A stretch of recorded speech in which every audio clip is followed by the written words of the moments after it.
I'll never forget the moment my husband stood in front of 50 people at our anniversary party and announced he was divorcing me. Everyone laughed, everyone recorded it. But what he didn't know, what nobody knew, was that in exactly 1 year, I'd inherit $1.3 billion, and he'd lose everything. But before I tell you this story, do me a favor. Hit that subscribe button right now, because what happened next will blow your mind.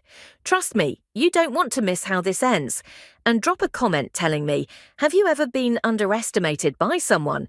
Let's get into it. My name is Eliana. And 5 years ago, I thought I had everything figured out. I was married to my college sweetheart, Derek. We met in our sophomore year during a really boring economics class. He made me laugh when the professor wasn't looking, and I fell hard. Really hard.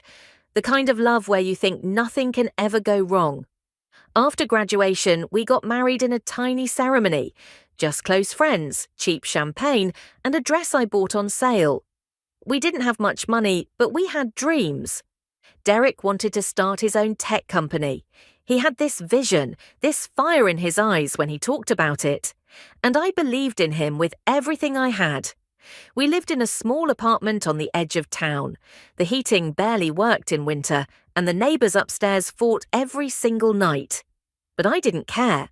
I'd come home from work, and we'd cook pasta together, dream about our future, and fall asleep watching old movies on our worn-out couch. I was happy, genuinely happy. Then things started to change. Derek's first startup attempt failed, then the second one, then the third. Each failure hit him harder than the last. The light in his eyes started dimming. He became distant, frustrated, angry at the world. Bills started piling up. We couldn't afford basic things anymore, so I did what any wife would do. I worked 3 jobs to keep us afloat. In the morning, I was at a coffee shop making lattes. Afternoons, I did data entry from home. Evenings, I waitressed at a restaurant downtown. I was exhausted all the time, running on 4 hours of sleep, but I told myself it was temporary. Once Derek's business took off, everything would be okay. His mother never liked me. From day one, she made it clear I wasn't good enough for her son. She'd come over to our apartment, look around with disgust and say things like, if Derek had married someone more ambitious, someone with connections, he wouldn't be struggling like this. She blamed me for everything. And slowly, I watched Derek start to believe her. He stopped kissing me goodbye in the mornings, stopped asking about my day. He'd stay out late, claiming he was networking, meeting potential investors. I wanted to believe him. I needed to believe him, because admitting the truth would have destroyed me. Then came the night I saw them together. I'd gotten off work early and decided to surprise Derek at this networking event he mentioned. I walked into that upscale bar in my waitress uniform, still smelling like French fries, and there he was, sitting in a corner booth with a woman I'd never seen before. She was beautiful, polished, wearing a designer suit that probably cost more than our rent. Her name was Amanda, and she was laughing at something Derek said, touching his hand across the table. I stood there frozen. He looked happier than I'd seen him in years. When he finally noticed me, the guilt on his face told me everything. I turned around and left before he could say anything. That night, he came home at 3 a.m. I pretended to be asleep. We never talked about it. What I didn't know then was that Amanda wasn't just some woman. She was a wealthy investor, and she'd made Derek an offer, $2 million for his company, but there was a condition. He had to leave me first. She wanted him unattached and focused. And Derek, the man I'd sacrificed everything for, actually considered it. Actually, he did more than consider it. 3 weeks later, Derek told me we were invited to a party. His business associate was celebrating some deal, and it was important that we both attend. I was surprised he wanted me there, but I got excited. It was our 5th wedding anniversary that same week, and I thought maybe, just maybe, this was his way of trying to fix things between us. I bought a simple red dress with money I'd been saving for groceries. I did my hair, put on makeup, and actually felt pretty for the first time in months. When we arrived at the venue, this fancy restaurant I'd never been to, I noticed how many people were there. At least 50 guests, all dressed expensively, holding wine glasses, laughing loudly. I felt out of place immediately, but Derek's hand was on my back, guiding me in, so I thought everything was fine. Then I saw Amanda. She was there, wearing a white dress that probably cost more than my entire wardrobe, and she was looking at Derek like she owned him.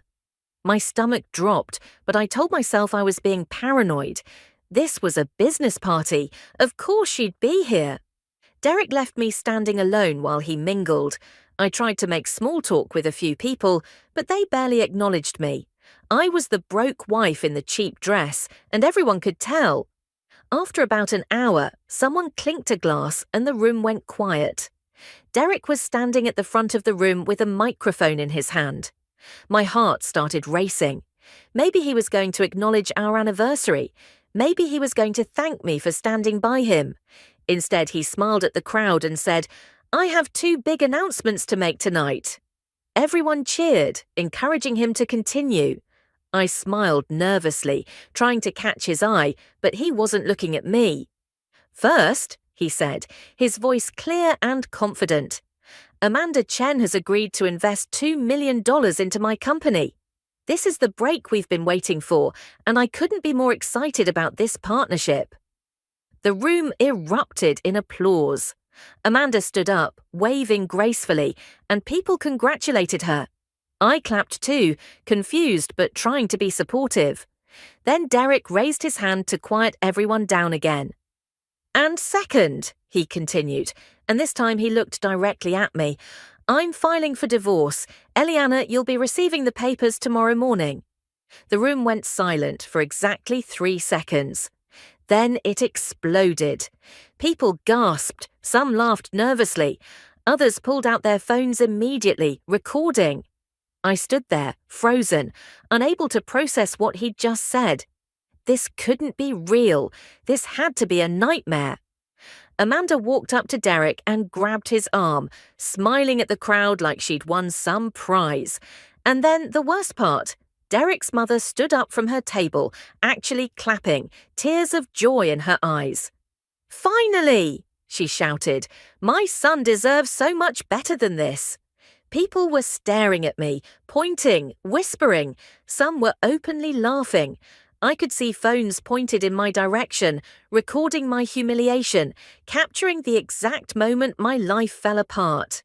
I looked at Derek one last time, hoping to see some regret, some sign that this wasn't what he wanted. But his face was stone cold. He'd already moved on. I don't remember leaving. I don't remember how I got outside. All I remember is running in those cheap heels, my vision blurred by tears, my chest so tight I couldn't breathe. I could hear people laughing behind me, and I knew that by morning, videos of this would be everywhere, and they were. By the next day, I was viral for all the wrong reasons. "Woman gets dumped at her own anniversary party" was trending. People I didn't even know were commenting on those videos, making jokes about me, calling me pathetic. I lost my waitressing job because my boss said I was bringing drama to the workplace. The coffee shop let me go too. Suddenly, I had nothing. No husband, no home. The apartment was in Derek's name, no job and no dignity. I moved into the cheapest place I could find. A tiny studio apartment with water stains on the ceiling and a window that wouldn't close properly. I slept on an air mattress and ate instant noodles for every meal. Some days I didn't eat at all. I was so depressed, so broken, that I didn't see the point in trying anymore. The woman I used to be, the one who believed in love and worked 3 jobs with a smile, she was gone. I finally found work at a diner on the edge of town. The kind of place where truckers stop at 4 in the morning for coffee and pie. The pay was terrible, the hours were worse, but it was all I could get. Nobody wanted to hire the girl from the viral divorce video. I became invisible, just another waitress in a stained uniform, refilling coffee cups and forcing smiles I didn't feel. A whole year passed like that. 365 days of surviving, not living. I stopped checking social media. I stopped caring about how I looked. I stopped believing that things could ever get better. And then, on a random Tuesday afternoon, I came home to find a letter slipped under my door. It was from a law firm, Harrison and Associates. The envelope was thick, expensive looking, with my name written in gold lettering. My first thought was that Derek was suing me for something, more humiliation, but when I opened it, the letter inside made no sense. Dear Ms. Eliana Whitmore, it read, we are writing to inform you of a matter concerning your late grandmother, Helena Ashworth. Your presence is requested at our offices to discuss your inheritance. Please contact us at your earliest convenience. I read it 3 times. Grandmother? I didn't have a grandmother. My mum had raised me alone, and she died when I was 19. She never mentioned her parents. I assumed they'd passed away long before I was born. This had to be some kind of scam. But something made me call the number on the letter. A secretary answered, confirmed my identity, and scheduled an appointment for the next day. I almost didn't go. I almost threw the whole thing away and forgot about it. But I had nothing to lose, so I went. The law office was in the nicest part of the city.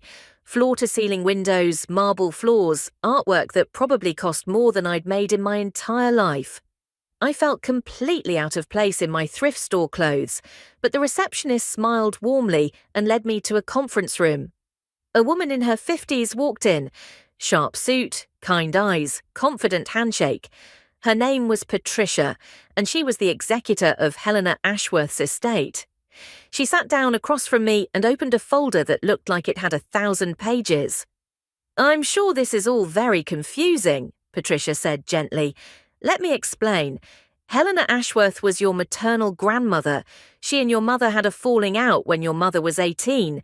They never reconciled, and Helena spent years trying to find her, but your mother had changed her name and moved several times. By the time Helena located her, your mother had already passed away. I sat there, numb, trying to process this information. I had a grandmother I'd never known existed, Patricia continued. Helena never stopped looking for family.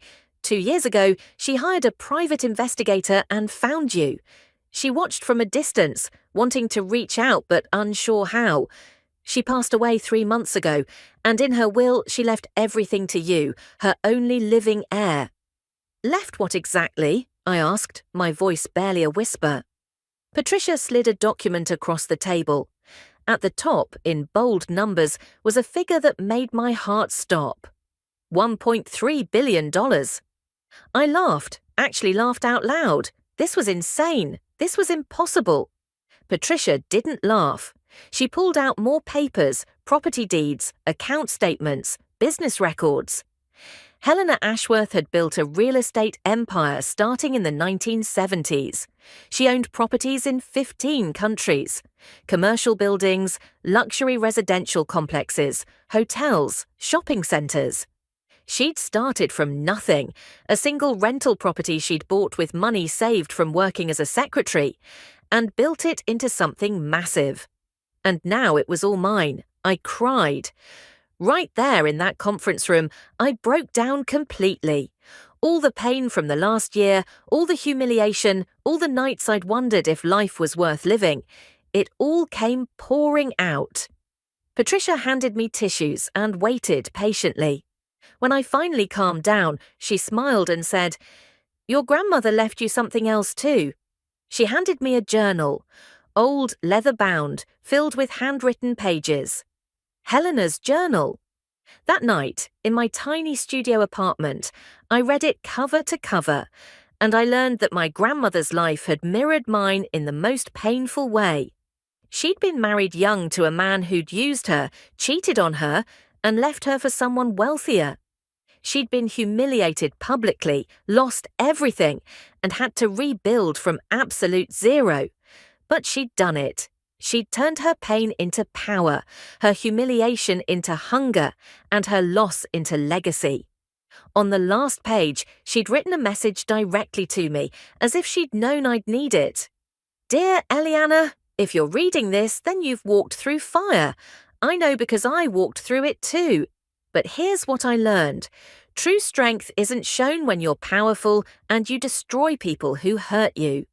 True strength is shown when you have all the power in the world and you choose wisdom, grace, and dignity instead. Make me proud. Build something beautiful from the ashes. With love, your grandmother, Helena. Over the next 6 months, I transformed, not just externally, but internally. I worked with Patricia to understand the business, learn about each property, meet with managers and teams. I moved into my grandmother's penthouse, a beautiful space she'd designed herself overlooking the city. I kept everything quiet, no social media announcements, no flashy displays of wealth. I wanted to understand this new life before I lived it publicly. I also started a foundation, a non-profit to help women who'd been where I was, broken, humiliated, financially devastated. I funded shelters, job training programs, legal aid services. Every woman I helped felt like honoring both my grandmother and the girl I used to be. I changed, but not in the way people might think. I didn't become cold or bitter. I became stronger, wiser, more sure of myself. I learned that my worth had never been tied to Derek or anyone else. It had always been inside me. I just couldn't see it before. Then came the night that changed everything one final time. I hosted a charity gala at one of my hotels downtown. 200 guests, press coverage, a fundraiser for women's shelters across the state. I wore a silver gown, spoke on stage about second chances and rising from rock bottom, and felt genuinely proud of the woman I'd become. During the cocktail hour, security informed me that someone was trying to approach me without an invitation. When they described him, my heart sank. Derek. I could have had him removed. I could have humiliated him the way he'd humiliated me. But I didn't. I told security to let him approach. When I saw him walking toward me, I barely recognized him. He looked terrible, tired, thin, wearing a suit that didn't fit right. His eyes were desperate. He stopped a few feet away, staring at me like he'd seen a ghost. Eliana, he whispered, I saw you on stage. I can't believe, how did you… I smiled calmly. Hello, Derek. He stumbled over his words, trying to explain, to apologize, to make sense of what he was seeing. Amanda left me, he finally said. The company failed. I lost everything. I've been trying to reach you for months, but you changed your number, moved, disappeared, and now I find out you're… I'm what? I asked gently. You're a billionaire, he breathed. How is this even possible? I could have told him everything, about my grandmother, about the inheritance, about how the universe had a sense of humor, but instead I just said, Derek, I'm not the same person you divorced at that party. I'm not the girl who worked 3 jobs while you complained about your dreams. I'm not the woman you humiliated in front of 50 people so you could get funding from another woman. I've moved on, and I hope, eventually, you do too. His face crumbled. I was wrong, he said, tears actually forming in his eyes. I was so wrong. I threw away the best thing in my life. Please, Eliana, can we just talk? Can we… No, I said softly but firmly. We can't. I forgive you, Derek, I really do. But I don't want you in my life. Take care of yourself.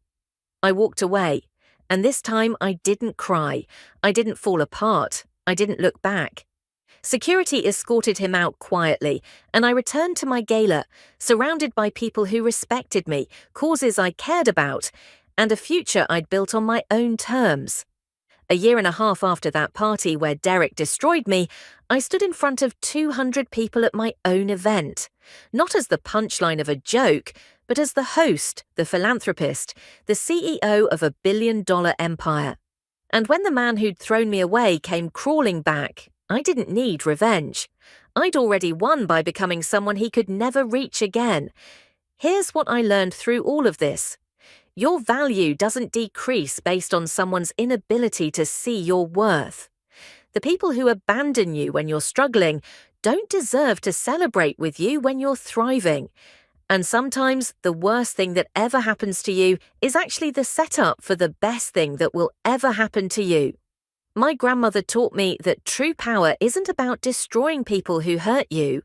It's about rising so high that their opinions no longer matter. It's about choosing grace when you could choose revenge. It's about building something beautiful from the absolute worst moments of your life. So if you're watching this and you're going through your own version of that anniversary party, if someone has humiliated you, abandoned you, made you feel worthless, please hear me when I say this. It's not over. Your story doesn't end at your lowest moment. Sometimes you're being positioned for something so much bigger than you could ever imagine. Hold on, keep going. Your inheritance might not be money, but it will be strength, wisdom, and a future that proves every single person who doubted you was wrong. Now, if this story resonated with you, do me a favor. Hit that subscribe button so you don't miss future stories. Smash that like button if you believe in karma and second chances. And drop a comment below telling me about a time someone underestimated you. I read every single comment, and I want to hear your story. Remember, the best revenge isn't revenge at all. It's becoming so successful, so happy, so completely unbothered that they become irrelevant to your joy. Thank you for watching. I'll see you in the next one.